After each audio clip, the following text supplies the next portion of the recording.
말씀은 시편 5편 1절에서 12절까지의 말씀을 함께 보도록 하시겠습니다. 말씀은 시편 5편 1절에서 12절까지의 말씀입니다. 시편 5편을 저와 함께 교독하도록 하시겠습니다. 제가 먼저 봉독하고 다음 여러분들이 봉독해 주시면 될 것 같습니다. 시편 5편입니다. 여호와여, 나의 말에 귀를 기울이사 나의 심정을 헤아려 주소서.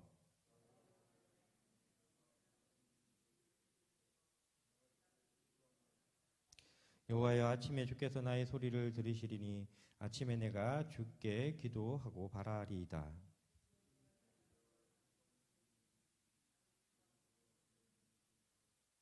오만한 자들이 주의 목전에 서지 못하리이다. 주는 모든 행할 자를 미워하시며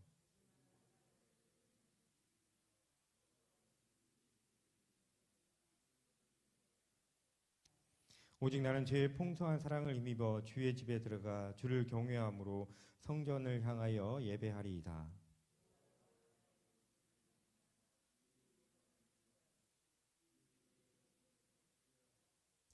그들의 입에 신실함이 없고 그들의 심중에 심이 약하며 그들의 목구멍은 열린 무덤 같고 그들의 혀로는 아첨 하나이다.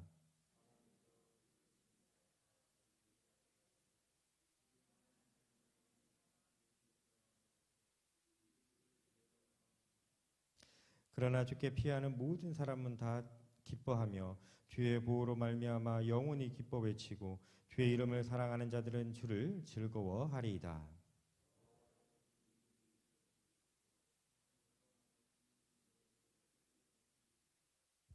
아멘.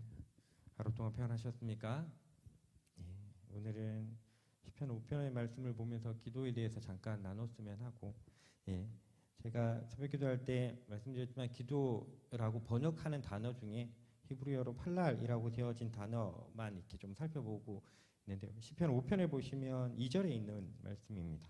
2절에 내가 주께 기도하니이다라고 얘기할 때 이 말이 그 팔랄이라고 되어져 있는 단어로 되어져 있고, 시편 5편을 통해서 좀 그냥 기도에 대해서 잠깐 살펴보고 싶은 것은, 그럼 시편 5편을 읽으시면 어떤 마음이 드십니까? 제가 이 말씀을 볼 때 이런 마음이 들었습니다. 다윗의 시라고 위에 적혀 있는데 진짜 주님을 잘한다. 요 안에 보시면 여호와가 어떤 분이신지 짧게 본 본문 안에서 여러 부분을 발견하실 수 있습니다. 다윗이 기도할 때 나의 왕이십니다. 당신은 나의 기도를 들으십니다. 당신은 악을 미워하십니다. 그리고 선한 자에게 어떻게 베푸시는 분이십니다. 이런 것들이 쭉 되어져 있습니다. 여러분, 이것을 통해서 오늘 나누고 싶은 것은 되게 간단합니다. 기도하는 자에게 가장 큰 은혜와 동시에 기도자에게 가장 중요한 것은 하나님이 어떤 분이신지를 아는 겁니다. 다윗이 이 기도를 할 수 있었던 것은 하나님이 어떤 분이신지를 아는 거예요. 그래서 기도 많이 하셨다, 기도를 많이 한다라는 사람에게 공통적으로 나타나야 되는 특징이 뭔지 아십니까? 누군가가 와서 하나님은 누구십니까? 라고 물어볼 때 얼마나 이야기해 줄까요? 시간이 되시는 게 어느 정도 되십니까? 라고 물어볼 수 있을 사람들이지 않을까라는 겁니다. 시편 1편, 그러니까 5편 1절에서 12절은 굉장히 짧잖아요. 시간이 없으면 제가 짧게 이야기해 드릴 수 있고, 시간이 길게 있으시면 제가 일주일도 같이 이야기해 드릴 수 있습니다. 여호와는 어떤 분이신지. 기도하는 사람들에게 가장 말씀드렸잖아요. 가장 큰 은혜는 오늘도 하나님이 어떤 분이신지를 그 백성에게 가르치시는데, 오늘도 그 하나님의 얼굴을 구하는 자들에게 하나님께서 하나님이 어떤 분이신지를 가르치실 겁니다. 그래서 기도가 풍성한 자들의 특징, 여호와가 어떤 분이신지를 안다. 그리고 오늘 여기에 계시고 각자의 자리에서 기도하면서 나아가시는 분들이 그런 분들이라고 믿습니다. 아멘이십니까? 그래서 오늘 다윗의 이 시편 안에서 보는 것처럼 우리가 다윗처럼 시편을 주님 앞에 올려드린다면 우리 안에 빠지지 말고 하나님은 이런 분이십니다. 하나님은 이런 분이십니다. 내가 그러기에 주님 앞에 기도할 수 있습니다.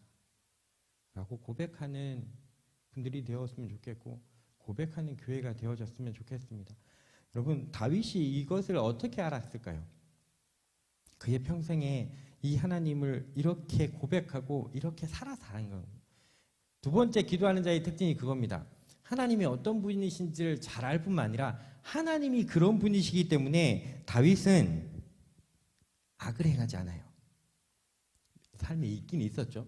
넘어지는 부분이 있긴 하지만 다윗이 이렇게 고백할 때 7절에 보시면 이런 말씀이 나옵니다. 그러니까 다른 사람들과 악한 자와 자기를 비교하면서 7절에 오직 나는 주의 평성한 사랑을 힘입어 주의 집에 들어가 주를 경외함으로 성전을 향하여 예배하리이다 라고 이야기하는데 11절과 12절에 보시면 어떤 말을 하냐면 주께 피하는 모든 사람은 다 기뻐하며 주의 보호로 말미암아 영원히 기뻐 외치고 주의 이름을 사랑하는 자들은 주를 즐거워하리이다. 여호와여 주인은 의인에게 복을 주시고 방패로 함과 같이 은혜로 그를 호위하시리이다. 요 말하고 7절의 말씀을 연결해 보십시오. 내가 주께 피했습니다 라고 이야기하죠. 주의 집에 들어갔다라고 이야기합니다. 내가 주의 풍성한 사랑을 위해 주의 집에 들어갔습니다. 누가 주의 집에 들어갈 수 있다고 11절하고 11절에 얘기하냐면 의인입니다. 이 말은 다르게 얘기하면 이런 거예요. 다윗은 하나님은 의인을 사랑하시고 의인을 보호하시기 때문에 저는 그렇게 살았습니다. 그래서 내가 주의 집에 들어갈 수 있습니다. 그래서 오늘도 주의 보호하심을 바랍니다. 그리스도인에게 아까 말한 첫 번째 특권이라고 얘기하는 여호와를 풍성히 아는 것. 근데 기도하는 사람들은 여호와를 풍성히 알 뿐만 아니라 그 여호와가 그러시니 그렇게 사는 겁니다. 여러분, 전혀 아니라고 할 수는 없지만 우리가 주님의 말씀대로 살아가는 건 주님께서 오늘 또 복을 주시기 때문이라는 이유도 있지만 더 큰 이유는 뭔지 아십니까? 주님이 그걸 좋아하시니까 그렇게 행하는 겁니다. 여러분, 사랑하시면 사랑하는 자의 특징이 뭐예요? 나에게 보상이 없어도 사랑하는 자가 그걸 좋아하면 그렇게 합니다. 사랑하는 자가 그걸 싫어하면 안 해요.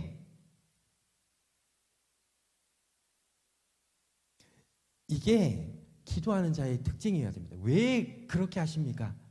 내가 사랑하는 하나님이 그걸 싫어하세요. 내가 그래서 하지 않습니다. 그게 내 삶에 이 땅에서 살아가는 삶에 어떤 이익을 줄지 모르겠지만 여호와가 싫어하니 나는 하지 않습니다. 아, 그렇게 왜 손해나는 짓을 왜 하십니까? 내가 사랑하는 분이 그걸 좋아하십니다. 내가 그렇게 해서 합니다. 라고 이야기하는 것입니다. 여러분, 하나님이 어떤 분이신지를 알 때 이렇게 말씀드리고 하나님을 경험하고 싶으십니까? 그러면 하나님이 어떤 분이신지 알고 그 하나님이 살아계심을 신뢰하시고 그렇게 살아보십시오. 그러면 여러분 하나님을 경험하실 겁니다. 되게 어렵지 않아요. 제가 이제 저랑 같이 양육사역을 하시는 분들한테 자주 이야기하는 여러분 사단도 인격적으로 주님을 경험해요. 우리가 말하는 경험, 느낌 같은 경험. 왠지 아세요? 예수님이 그들 앞에 오셨잖아요. 만나는 놀라운 장면이 있어요. 그리고 사단도 신앙 고백 같은 거 해요. 당신은 하나님의 아들이십니다. 근데 왜 우리가 그걸 인격적인 만남이라고 하지 않는지 아십니까? 사단은 그렇게 살지 않아요. 사단이 입으로 신앙 고백이 정확할지 모르겠고 진짜 주님을 눈앞에서 보는 놀라운 경험이 사단이 제일 먼저 주님을 알아보잖아요. 사람 그 누구보다 먼저 사단이 알아봐요. 완전 우리가 얘기하는 인격적인 만남이잖아요. 신앙 고백도 존재하고. 근데 우리가 주님도 그걸 인정하지 않고 우리도 인정하지 않는 것은 왠지 아십니까? 그냥 사단은 그렇게 살지 않아서 그런 겁니다. 인격적인 만남은 쉽게 얘기해서 우리의 지정의가 동일하게 반응하는 겁니다. 사단에게는 그것을 행하려고 하는 의지가 없어요. 우리는 그것을 인격적인 만남이라고 하지 않습니다. 여러분, 주님을 우리가 일명 얘기하는 그런 경험을 하는 건 나쁘진 않아요. 근데 그대로 살지 않으면 우리는 사단과 똑같은 행동을 하고 있는 겁니다.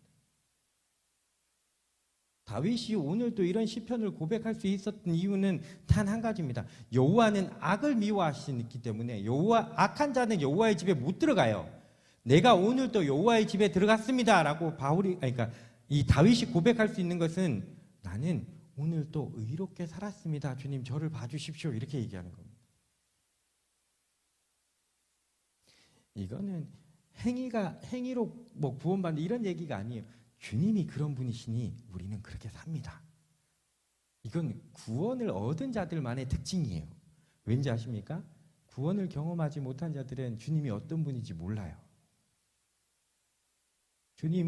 구원을 경험한 자의 특징, 여호와가 누군지를 잘 안다는 겁니다. 그게 기도자의 특징이고, 기도자의 특징에 또 하나 아까 마지막으로 말씀드린 오늘도 그렇게 삽니다. 그게 다윗이 시편에서 고백하는 겁니다. 왜 다윗이 악을 행하지 않으려고 그렇게 발버둥치는지 아십니까? 여호와가 싫어하시기 때문에 그래요. 왜 다윗이 오늘도 그의 삶 가운데 왜 하나님의 말씀대로 살아가려고 노력했는지 아십니까? 하나님이 그걸 좋아하시기 때문에 그렇습니다. 그 다음에 뭔가 얻어지면 그 다음에 뭔가 주시면 감사한 거죠. 여러분 사랑하는 자가 그것을 싫어해서 내가 안 하고 사랑하는 자가 좋아해서 했다고 해서 그 사랑하는 자가 나에게 보상을 안 한다고 나쁘십니까? 아니잖아요. 근데 그 사랑하는 자가 나를 그렇게 존중해줘서 너무 감사하다고 뭘 주면 감사한 거죠. 근데 가장 더 중요한 건 뭐죠? 그 사랑하는 자가 그것을 보고 기뻐하는 게 저희에게 더 좋지 않으십니까? 다윗의 이 시편의 기도가 오늘도 우리에게 주는 은혜는 그것이라고 생각되어집니다. 하나님은 기도하는 백성에게 하나님이 어떤 분이신지를 가르치실 겁니다. 나는 이렇다. 그리고 그 백성에게 오늘 이렇게 요구하실 겁니다. 그러니 나와 함께 가자. 그러면 너희가 이렇게 살아주면 될 것 같아. 라고 이야기하시고 그것이 다윗의 시편 안에서 다윗이 악인과 자기를 비교할 때 썼던 말. 그것이 오늘 시편에서 발견할 수 있는 것이 아닐까. 다윗의 이 5편 짧은 시편에서 발견하는 하나님이 어떤 분이신지를 풍성히 아는 것. 우리가 진짜 주님을 안다고 하는 것은 그 하나님이 어떤 분이신지 알기 때문에 오늘도 나는 그렇게 살아갑니다. 라고 이야기하는 거고, 그러면 우리도 우리의 입술을 열어서 다윗과 같은 찬양이 우리의 삶 가운데 있을 겁니다. 우리가 시편을 보면서 이렇게 기도하지만 우리가 성경에 기록되어진 거 말고 개인의 시편을 기록할 수도 있지 않습니까? 기도문처럼. 그것들 한번 기록해 보시는 것도 저는 좋다고 생각합니다. 다윗처럼 우리가 주님이 어떤 분이신지를 알고 주님 그래서 제가 오늘도 이렇게 살았습니다.